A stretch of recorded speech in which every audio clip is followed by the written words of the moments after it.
Pemerintah kian menggeber pembangunan ibu kota Nusantara dengan proyek-proyek anggaran pendapatan dan belanja negara.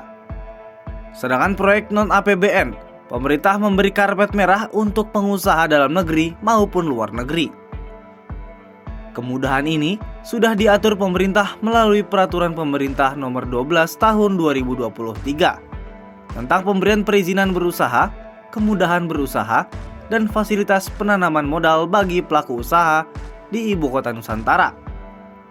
Di dalam peraturan tersebut tertulis bahwa investor berkesempatan memperoleh hak guna bangunan di atas lahan hak pengelolaan milik otorita IKN dengan jangka waktu hingga 160 tahun.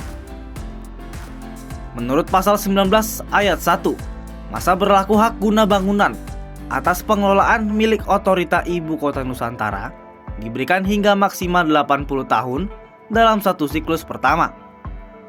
Siklus ini terdiri dari beberapa tahapan, yakni pemberian hak dengan durasi maksimal 30 tahun, perpanjangan hak dengan durasi maksimal 20 tahun, dan pembaruan hak dengan durasi maksimal 30 tahun.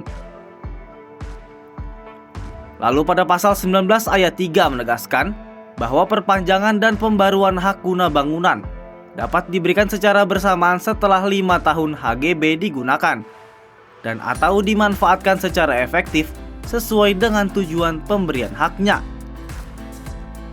Sementara itu pada pasal 19 ayat 4 menegaskan ketika masa berlaku hak guna bangunan untuk siklus pertama seperti yang disebutkan dalam ayat 1 akan berakhir, HGB dapat diberikan kembali untuk satu siklus kedua jika disepakati.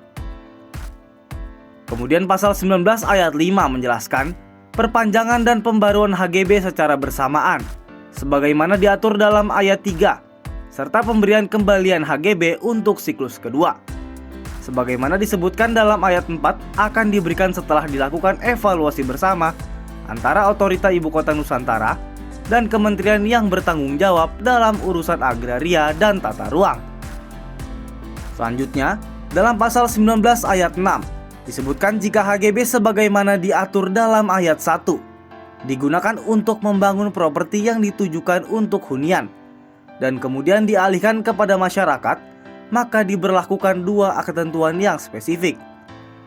Ketentuan pertama, HGB untuk rumah tapak bisa ditingkatkan menjadi hak milik.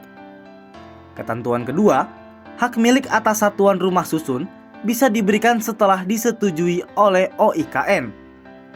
Sesuai dengan pasal 19 ayat 7, peningkatan HGB menjadi hak milik dilakukan setelah OIKN menghapus aset dalam penguasaan melalui pelepasan HPL sesuai dengan peraturan perundang-undangan yang berlaku.